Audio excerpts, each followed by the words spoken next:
Igniters podcast. We're so excited to have you join us today. This is a special day for us. I'm Fran Malfer, and I'm here with Jenna Wilmers, and we have a special guest, Tim Hiller. Tim Hiller is a professional NFL player. He's also a gentleman who has started other entrepreneurial type of business with young people especially. And he has a story to tell, and we're going to unpack that today. And I'm really excited. Thank you for joining us, Tim. It's my pleasure, as we say at Chick-fil-A, and we're here on site. So there you go. Thanks for coming. You're welcome. So I just wanted to kind of come at you, first of all, saying, how did you get involved in the NFL? I hear you were quite the college football player. Yeah. I have to be honest, it wasn't necessarily my big long-term goal. We talked a little bit as we were preparing. My grandfather was a big influence in my life. Yes, he was. His parents were Italian immigrants, spoke little English. He grew up on the south side of Chicago, went to South Shore High School, didn't have a lot growing up. But football was his ticket to get an education, and he was recruited by Ray Elliott, the head coach there, and was a part of the 1952 Rose Bowl champion team at Illinois. Was a center, and so I have his jersey and his ring and all that fun stuff in my basement. But he was someone that you kind of looked at and said, I want to do that. That's pretty cool. And so really playing college football at a high level was kind of the more near-term goal for me. But God opened different doors, and so at the just had enough success in different things at the end of my career. I was invited to the 2010 NFL Combine after college at Western Michigan, and then was signed as an undrafted free agent by the Indianapolis Colts. And then I spent time with 4 teams in all before that chapter closed. So. Wow, and just knowing a little of your history throughout that period, you sustained injuries, quite a few actually. Quite a few, yeah. I mean, if you were to, I guess, Google my name or do the background research as you all have done, you'd see, hey, started, 44, 45 games, played in bowl games, different things like that. But had a lot of significant injuries. I had a very significant injury to my right knee at the end of my freshman season, which caused me to miss a whole year in 2006. 2007 had a broken foot that occurred kind of mid-season. I was able to play through it, but I had surgery at the end of that season. And then at the end of late in the 2008 season, tore the ACL on my other knee. Oh my goodness! I was able to play through it for it was a lot of ibuprofen. I bet. And scars. But was able to play through it for 3 games, kind of under the radar, and then had surgery after the season. So it was difficult, and we'll unpack some of that. But definitely grit, toughness, faith, the ability to do more than you think you can. And to persevere through something, it really did shape my character and faith in many ways. That's wonderful. How did your grandfather, you said he was kind of a role model, how much did that really influence your decision to even try to go to the NFL or even playing football in general? I remember a specific example. He never pushed me to do it. It was just something that as I gravitated toward it and had passion for it, he kind of came in and invested. And I remember, I think it was my senior year of high school, your graduation party, people give you like a gift or a picture, and everybody signs the border of the picture, things like that. And, I remember he wrote something to the effect of, he was kind, he wasn't always the most eloquent, but he just said something to the effect of don't copy me, just be yourself and be great, or something like that. And I think he never pushed me to do it, but I think he thought it was neat. And he actually, another, I guess, tidbit I left out, he, in 1953, after his senior season, was invited to try out at training camp for the New York Giants. Wow. But instead chose to go to Korea. And so he served in Korea and was away. My Aunt Missy, who's the oldest of my mom's siblings, he didn't meet her till she was about a year and a half. So my grandmother was expecting when he went overseas, right? And so you read about Tom Brokaw's book about the Greatest Generation, and just some of the struggles that our grandparents and great-grandparents went through. It just doesn't compare. We stand on their shoulders. It doesn't compare to the privileges we have because of the foundation they laid. So he was just a role model. He loved us all. He'd always call my cousin, my girl cousins were his beauties, and he just he was just an awesome granddad. Yeah, so that's really Granddaddies are awesome for that. I was always my 4-star spoiled rotten chatterbox to my grandpa. Unfortunately, I didn't know any of my grandparents. My parents were immigrants to this country, so I didn't get to meet them. But the influence of having family who support you is really important. No question. I hear that from you, and we have an audience that we're trying to reach today out there that sometimes aren't feeling like they have that kind of support. Would you speak a little into how that really did help to shape you, and what people could do if they don't feel they have that support? Yeah, I think asking for help or guidance is a underutilized thing that's under all of our control in Yes. life, and I think some of it is our individualistic society. I think some of it is social media driven. There's all For kinds sure. of things, right? But at the end of the day, like no man or woman is an island, and there's support. I mean, my life was certainly shaped by my family, but it was equally shaped by teachers and coaches and pastors and people that were not blood kin. There you go. I love that. Yes. So I think I'm a discipline that I work hard to keep is reading a proverb every day.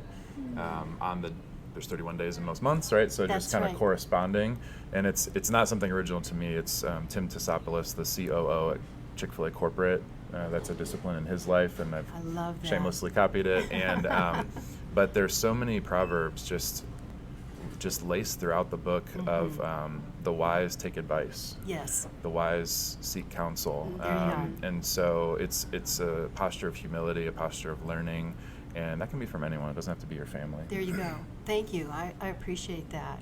Isn't it interesting, though, how we've moved to this individualistic society that mentors and really gaining that wisdom is actually kind of taking a step back when we were working together as a collective.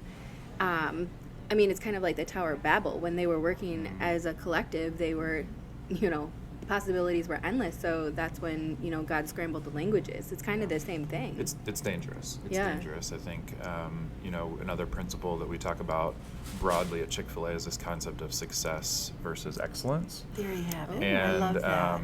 success is defined. I think we all need to define it in our own way.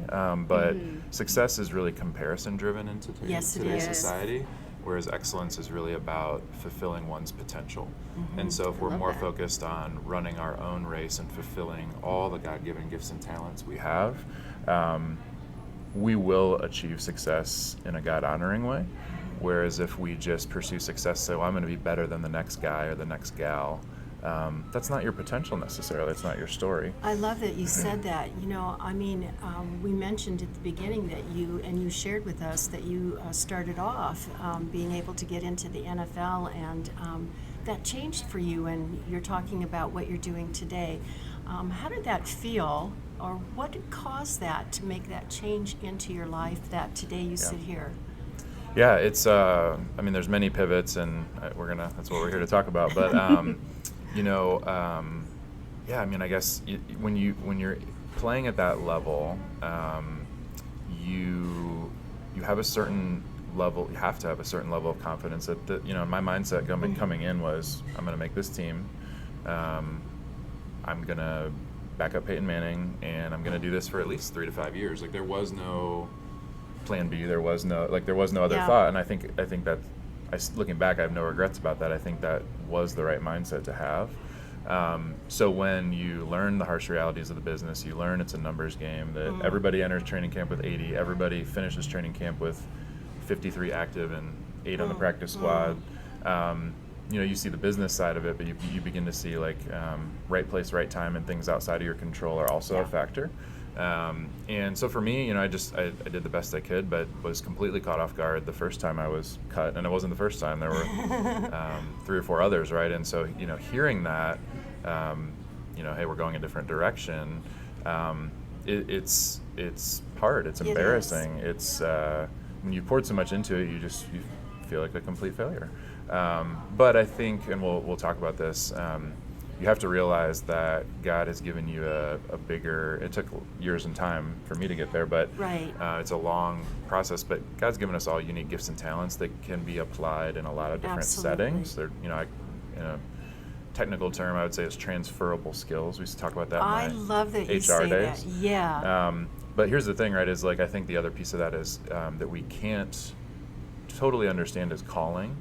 So there's no doubt looking back that God was moving me away from football to use my gifts and talents in a way that probably in the long term was less self-centered and more influential for hopefully his kingdom and the benefit of others. Being an NFL athlete or any high-level athlete, there is a certain level of self-centeredness to it. You have to control everything that goes in your body. You have to control when you go to sleep. You have to, there's a lot of emphasis on you, and it's trying to ride that wave and play at that level as long as you possibly can. And why wouldn't you? Yeah. But there can be harmful things if you don't have the right perspective. Right. And so calling, I think, plays a big role in how God moves us from thing to thing in our lives. That totally speaks into, our ministry where we talk about that passion on the inside of you and your calling and following that, finding it.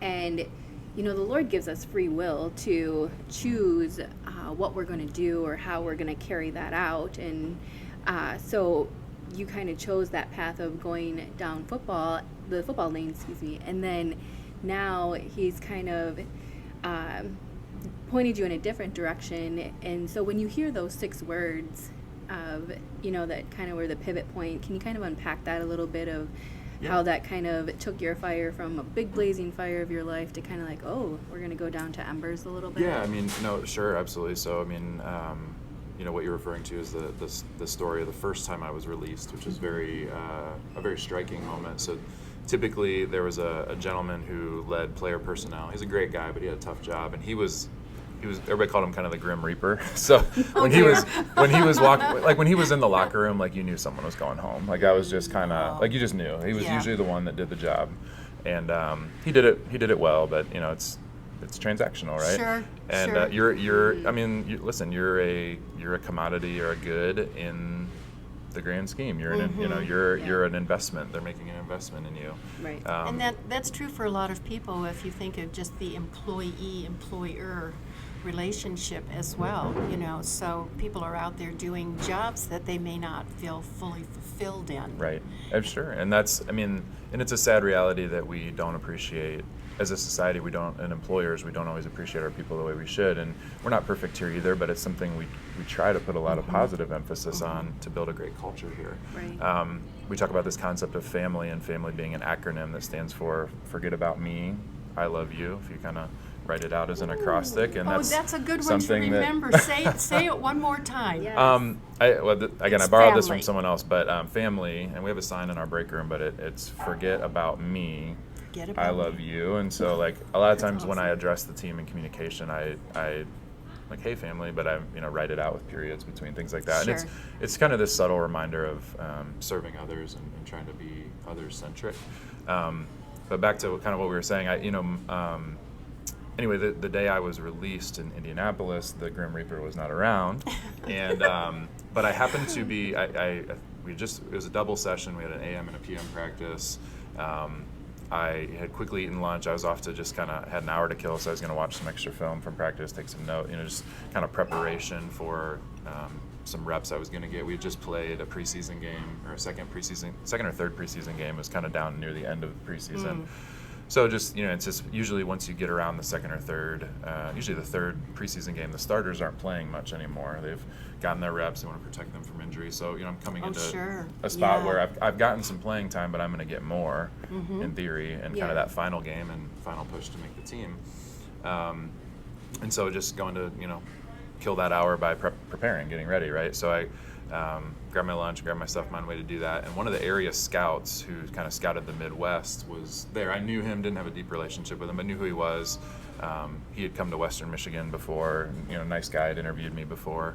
And he was just like, hey, you got a second? Like, come follow me in my office or whatever. And so kind of unknowingly, I'm like, oh yeah, sure, but I got places to be, but I can make 5 minutes for you kind of thing.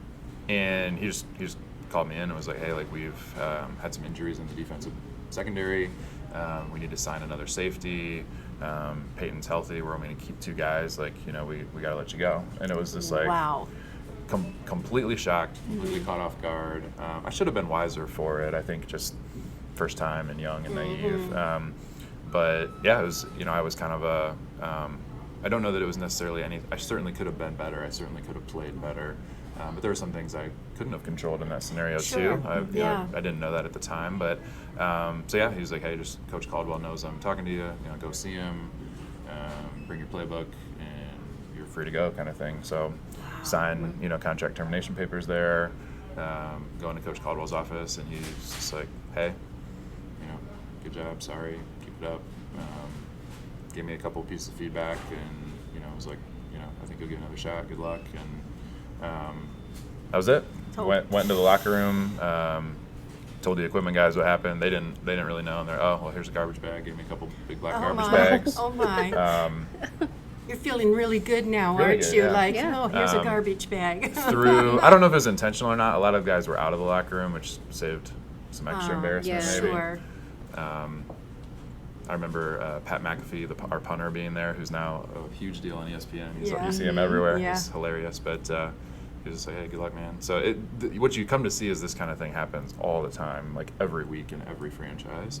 It's a hard business. But yeah, it was humiliating, and just throw all your stuff in the black garbage bag and get out of there quick, hop in the car, call my wife, like, hey, just lost my job. Oh. Lost our insurance, like all Yeah. that stuff. And it was a stressful, crazy time. And remember getting calls later from, like, Frank Reich was our quarterback coach. He's the head coach of the Carolina Panthers now, and a couple other coaches just being like, we were out of practice. We're like, where were you? Gosh, we're bummed. We're surprised. We're sorry.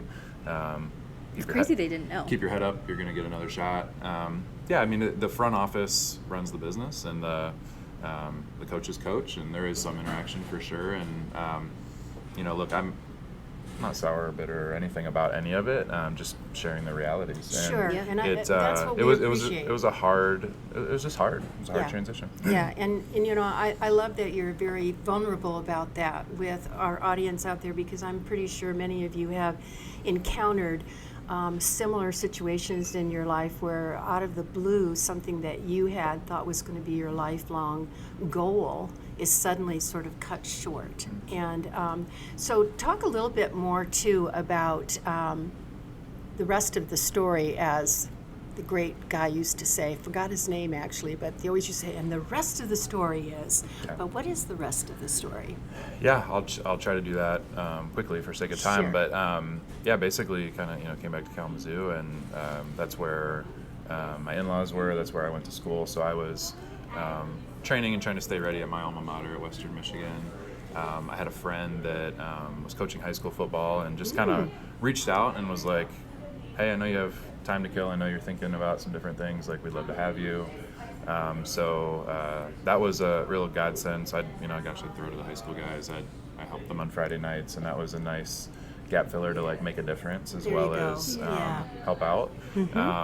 And during that time, I interned at the church we were attending as well, and that was flexible, and I could hopefully make a difference there and earn a little income. And God provided in the sense of, you lose your benefits and things when you get cut from a team. It's kind of a crazy thing. And so my wife, Michelle, landed a long-term sub that turned into a full-time teaching position. And that was after the school year had started, which was, again, truly a God thing, and God's provision. And so she was teaching, and I was kind of figuring it out. And then I got some calls, like Chicago had me in, New England, at the end, Kansas City.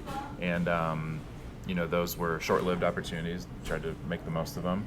And when that ended, I ended up finishing up my graduate work. I had most of my master's degree done. And then God ended up pulling that thread into high school coaching. So I was a head high school football coach for 4 years. At the end of that time, he kind of transitioned me from the school district into a large multinational medical company called Stryker. And I spent almost 9 years there in a variety of roles that I think really prepared me well for what I do today. So I spent time in our service group. I spent time in human resources and training, as well as in sales. And that was a wonderful experience, and is a great company. Learned a lot there. Don't think I'd be the leader I am without that. It was really a second master's degree in many ways. And then in 2019, entered the long and rigorous Chick-fil-A process, and we found out it was April 1st of 21 we were awarded the franchise. And then here we are celebrating our 2-year anniversary this weekend. So That's awesome. pretty crazy. It is. Tell us about how your family and whatnot supported you through the transition period between the NFL and striker at that point. Yeah. I probably frustrated them a lot. Michelle, my wife, can tell you that. But, I think one of the things I do remember that was a special moment was I remember first coming home. When you start getting phone calls and people are like,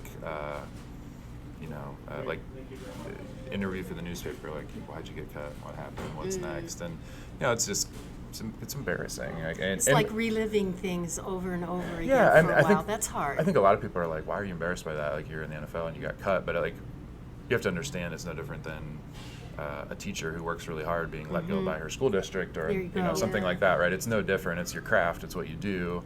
And so it was humiliating for me.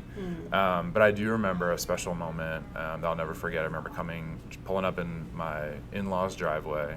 Like, I was fresh back and kind of finding a place to live and figuring it out. And I remember Michelle's dad, who I'm really close with, and he's a wonderful man, business owner, just a godly man. But I just remember he grabbed me, he gave me a hug, and he just said, "Hey, this doesn't define you." Love it. And I couldn't, I don't think I appreciated that enough at the time, but I always remember that. That was special counsel. I had the pastor that married us, probably a year or so before, well, less than that, but earlier the year before,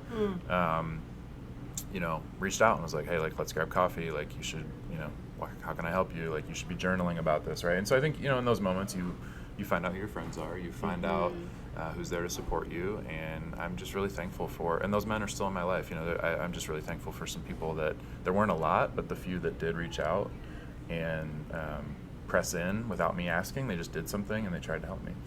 It's awesome that your wife took that sort of role to support you no matter what.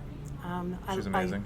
I love that that's what we often say to one another when we're standing in that place of joining our lives, but the reality of that can be very difficult.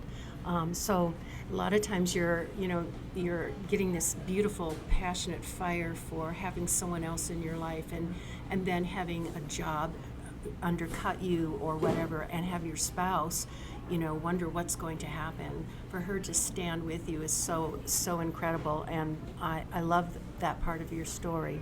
Absolutely. So thanks for sharing that. Of course. You shared that you journaled. How did you journal, and if you did, how did that help you? Yeah, so I'm not a natural journaler. My probably Achilles heel with that is taking the time to actually slow down and reflect. I tend to just kind of be an on to the next thing. Aren't we all? Ambitious person. I feel that way. And while that's not bad, it you miss out on things, right? Yeah. And so I tend to be more reflective in my head, but not necessarily putting it on paper. So it was a good challenge. What ended up happening was I found it most effective to be almost like I was writing a letter or communicating to someone else what I was going through and learning in that experience. And so these things ended up kind of taking on the form of a devotional, which I think is where you want me to go with this. And my wife reads one and is like, "Hey, can I?" Someone at work's kind of struggling with that. One of my coworkers, can I send it to him? I'm like, "Oh yeah, sure, I guess." And then emails get forwarded and things happen, and all of a sudden, you kind of start getting this little following, this little "Hey, these are appreciate these. When's the next one coming?" kind of thing. And then kind of got the suggestion of "Hey, you should start a blog," and I'm like, "How do I do that? I don't know." So kind of got introduced to that a little bit, and then that grew a little bit. Email list, things like that, and then I went to a conference. It was a leadership development conference put on by a HR consulting firm in Kalamazoo called HumanX, and I was there because a friend had invited me, had some extra tickets, and so I show up and I'm sitting at this table in the back by myself. What I came to find out later was it was because he kind of stuck me in. I was at the speakers table. So here I am with the important people of the day. And I'm having lunch next to Tom Izzo, who was one of the speakers, and this guy named Adrian Gostick, who is an author, kind of organizational development consultant. He wrote What Motivates Me and The Carrot Principle and other books like that. And he's sitting on my other side. And so just striking up conversation with these individuals. And Adrian had a high school son at the time.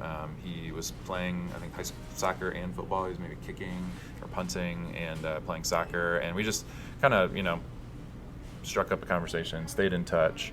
And through a couple of things we had talked about in the months following, again, just kind of shared some things. I was like, hey, actually, I wrote something about that, and here you go, and sent a link. And he was the one. I mean, he came back and was like, you should get published. And I'm like, okay. How do I do that? Just not even on the radar. Yeah. And again, just God calling and open doors and things like that. Mm-hmm.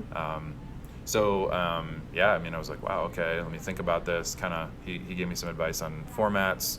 I actually remember sending him kind of a very rough manuscript, and he just like shredded it and was like, but he had the experience, right? And so I was like, okay, take that feedback, adjust. And over the course of probably 2 years, my book Strive came into being. So again, it wasn't something like, oh, I'm going to write a book, which I would like to do it again someday, but it's a hard, long process. Editing is really hard, but it wasn't the initial intent. The initial intent was processing through a hard time and then helping others. Yeah.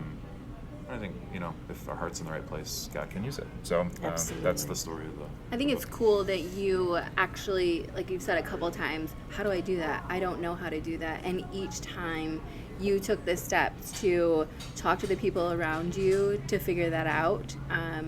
We kind of were on a similar journey. When we decided to start podcasting, we had no idea what we were doing, what equipment we would need, or anything like that. So we called friends that did it, enlisted people at church to help us and whatnot. And so we kind of took those steps. So I think it's great that you're also showing that example as well, that you can do things, you can do anything that you put your mind to, but you also need people around you to help you get there. Well, it's you said it in more or less, like it's all about mindset. So, we have 120 some employees here. Like, we have those conversations on a frequent basis. Like, if you want to get good at this, you can. Here's what it takes. And some people want to, and some people don't. And it really, Ecclesiastes in the Bible, Solomon is clear in his writing that there's nothing new under the sun. And so the problems that I encounter as a business owner on a daily basis, someone else has encountered and solved. Like, I think we think our problems are unique, and sometimes they are. I guess, we're all individual people. I don't mean to minimize anyone's trouble, but the reality is someone else has experienced loss, a business operational hardship, a financial, whatever it is, someone else somewhere has experienced it. So, our approach here in the business is like we are, I guess, spoiler alert, I can say this, but we are going, some other stores in the area, if you're a Chick-fil-A fan, have a dedicated mobile drive-through lane. It's almost like the Disney Fast Pass experience. If you order ahead of time, you scan in and you just fly right up to the window and get your food quickly. Nice. We will be having that at some point in 2024. We're very excited. So we're in this phase of, other stores have that. Growing. How do we, we don't need to recreate the wheel. Let's go find 3 to 5 stores that do mobile through, that are excellent at it. And we're gonna call them, we're gonna go visit them, and why not, right? But that takes humility, that takes seeking out that support. So you're right, you have to have the grit and the willingness to figure it out and ask for help. And the help is out there and people are willing. That's awesome. I love that.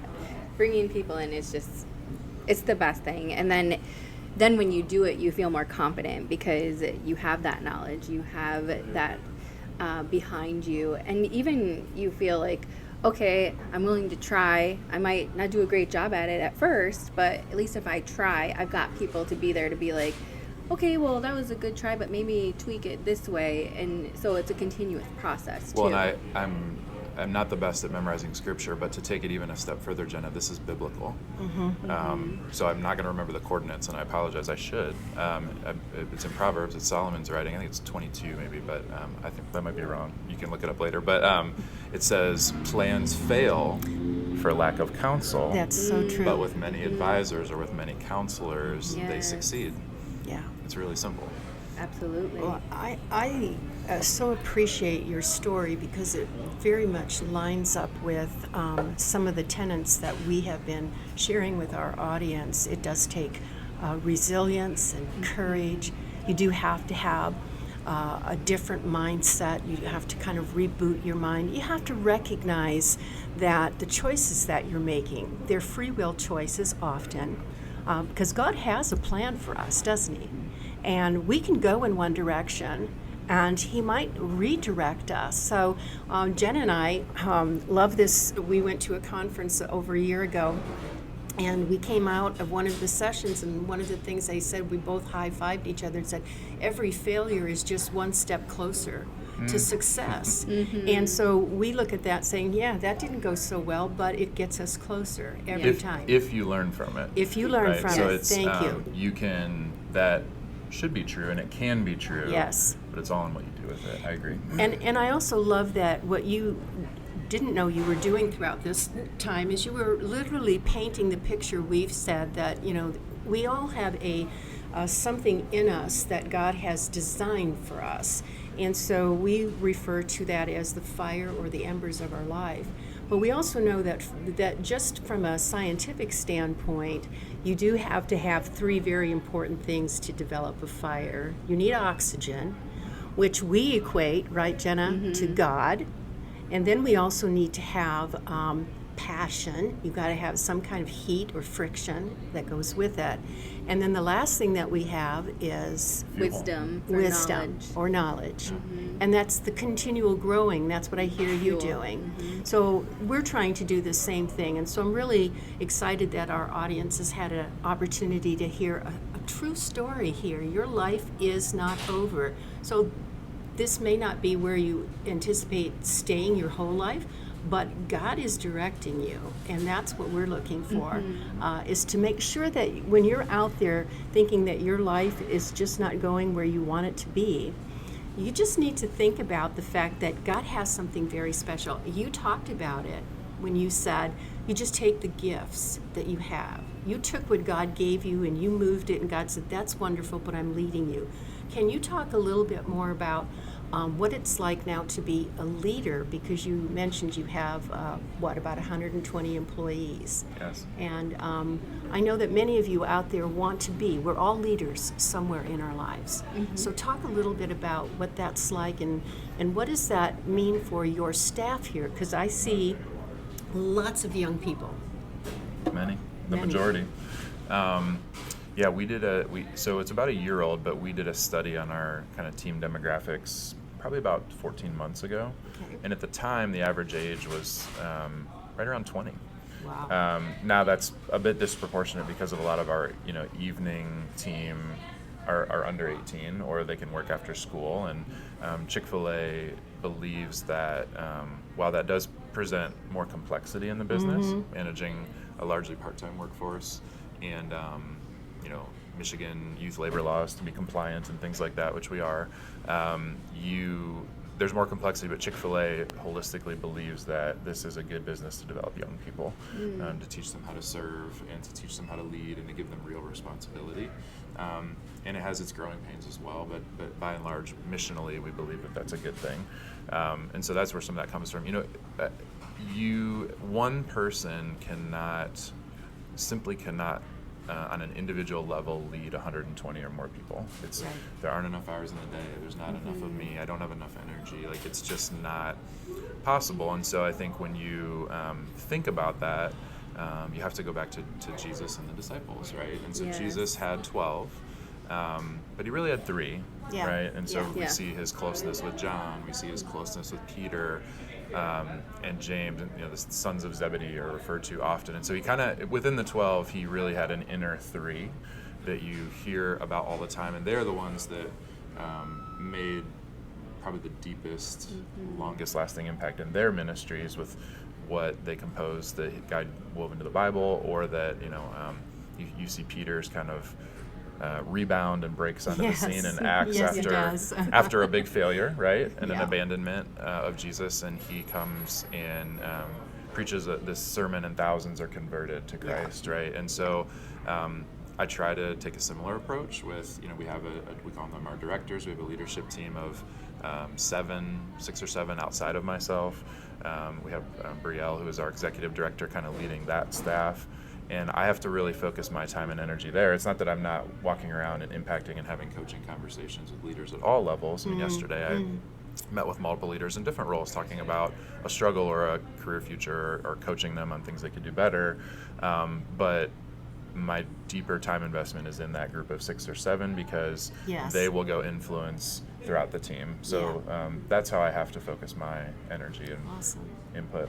Thank you, Tim. Did you even really why Chick-fil-A? What even led you there after the transition of the devotional book and all that? Yeah, I mean, we're still learning about Chick-fil-A in Michigan as a state, I think, Yes. and as a region. It's an amazing company, a generous company that has a unique purpose.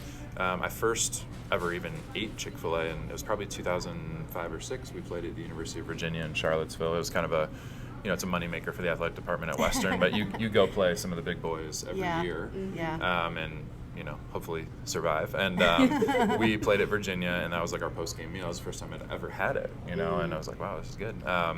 But the thought, good. no, it is. I love it. I don't eat it as much as you think, but I love it. But that was like first exposure. But this concept of being in the restaurant business, I mean, that was not something I ever had on my radar or wanted. But I knew probably 2017-ish, there was something else. I had a longing for something else. I had my hand in starting a different business that I still have some stake in.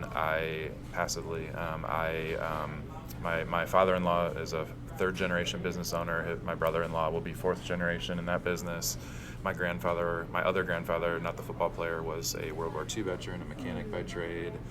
Owned gas stations, owned a Napa franchise. My uncles were in Napa franchising. So these influences are around me, kind of creating that itch. Sure. Or maybe it's genetic, I don't know. But Could be. it's it's around me, right? And so kind of had that hunger to do that at some point. I just didn't know what I would hang my shingle on. And so really just started researching in different things. And in 2017, when I was at Stryker, I reconnected with another Western Michigan alumni, Idris Rashid, who owns 2 stores in the Kalamazoo market. And I was actually helping his team with some leadership development. I was a faithful guest as well with my family. And he, was kind of like, hey, I think you'd be good at this, your experiences. And I hadn't really thought about the lens of experience of how athletics and coaching and business kind of all come together in this model, and working with young people and things like that. And so I just set me on a path of research. And again, that was probably 2 more years of just reading through Kathy's books, studying his life, researching the organization, how the franchise model worked. Again, I think that's important to note because time, right? I think we want to do things quickly, but that was almost another 2 years before I even submitted interest in the process, which was in 2019. I think two or three things that really resonated. I think one was the purpose of Chick-fil-A. So we each kind of have our local interpretations as franchisees of how we live out our purposes in our stores and our communities. But Chick-fil-A's corporate purpose is to glorify God by being a faithful steward of all that's entrusted to us. And the second part of that is to have a positive influence on all who come in contact with Chick-fil-A. Now, I may not use those same words, but when I read that for the first time, I thought, well, that's my purpose. There you are. Yeah. That's what I want my life to be. I want to be a faithful steward of what's entrusted to me. I want to make a positive difference on others, regardless of business. And so that really struck me. I think the second thing was I remember listening to a podcast in my research from an operator owner-operator who I think was in the Carolinas or Virginia. And he used this kind of phrase where he's like, well, I just actually run a leadership development company disguised as a chicken business. And I thought, That's cute. that's really interesting. Yes. But I think Michigan is still learning that as a state, right? I think there is a stigma of it's fast food, it's a dead-end job. Yeah. I don't know how to convey this enough. I think you kind of have to come experience it. But our outgoing chief operations officer, Tim Tasopoulos, that I referenced earlier, he just launched 50 2 to 3 minute videos on 50 leadership lessons with Tim as he's going out in retirement later this year. We are a leadership development company. It's incredible. He sat down with Coach K, Mike Krzyzewski, the legendary Duke coach, and did a 30-minute interview with him that's available to us to share with our teams. We are a leadership development company that just happens to serve really good chicken. So that grabbed me. And then the final thing was I was really wrestling. I went to this event. It was franchisee recruitment. They're trying to recruit talented people in the Detroit market. And I went and just gathered some information in my research. And I remember one of the leaders getting up and like saying like, now I need you all to think about a question. Do you want to own a restaurant? And I remember feeling very deflated because I knew the answer was no. Like I didn't. Wow. I didn't want to. Like I was like, this the headaches and the, like Yeah, I you're didn't thinking it want all to. through, yeah. And then I was reading a booklet that was published by Tim Keller's ministry, Redeemer City to City, and it's an international ministry, and they do work, kind of the intersection of faith and work. And Yes. so it was the booklet was co-authored by Tim and this guy named Sean Milan, who was a pastor turned restaurant owner entrepreneur in one of the districts of Dublin, a tough area of the city, and his goal was to revitalize that area through what they called Third Space Cafe. And so their goal was to create a third space where people could come and be welcome and have a good experience. And the book was about how, or the booklet, it's very short, was about how Third Space revitalized that segment of Dublin. It was being copied by others through his work and through Redeemer City to City's work. And there's a paragraph in there, and I'm paraphrasing, I don't have it memorized, but I keep a picture of it on my phone, but it basically says, if entrepreneurs want to be a part of a gospel movement, they should give special consideration to hospitality, and specifically the food and beverage industry, because It's powerful. Jesus taught a lot of important lessons over a meal. That's how he gathered people, and it's powerful, it's emotional. It also creates space or a seat at the table for people who don't own the table. And so it's something we should give special consideration. I was like, There you go. all right, God. All right. I'm gonna own a restaurant. And 2 years tomorrow, 2 you years said. tomorrow. 2 years So, tomorrow. so I apologize for the emotion, but it's real. That's okay. And I think God has a hand of blessing on Chick-fil-A. I appreciate so much that you took the time. I'm sure our audience can hear in the background. There's noises. We're in your. We're in the store. Yeah. We're in the We're serving store. people. Love it. And serving people, and I love that. There's so much that I know our audience has gleaned today, and I really want to encourage you. If you didn't catch it all, please go back, listen to it more than once or twice. Tim, you are an inspiration. I know that you speak also, you're a speaker, but more importantly, I see that you have taken the principles of God's Word and filtered them into your lives. You've built a fire, you're building a fire, and it will continue to grow as God leads you and as you stay close to Him. So. And I just want to thank you for your authenticity. I mean, even from the first day that I met you a while back, being a supporter of veterans and whatnot. And I mean, I even remember coming to the pre-grand opening Dedication. where you gave my son, the cow Eat More Chicken. Yeah. And he still has that. He still runs around with that and whatnot. And just the love that exudes from you, not only just like to the community, but also to your team. That's a really powerful thing that you're sharing with people, and your authenticity. And I just want you to know, like, keep going with that, because Appreciate that. the Lord is using you, and we are just so thankful that you even, consider joining us today too. Oh gosh, it's fun. I'm humbled and honored to be here. Thanks for thinking of me, and I just hope that this is an encouragement to many. I'm sure it will be. Well, thank you for being with us today. That's all we have. I hope that you will remember we have a Facebook that you can go to, Facebook and Spotify and YouTube. Apple Podcasts. There you go. Thank you. Yep. My mind sort of went in a different direction. But we're also a website. You can find us there, www.sparklightministry.com. So until the next time that we see you, please go out and set your world on fire.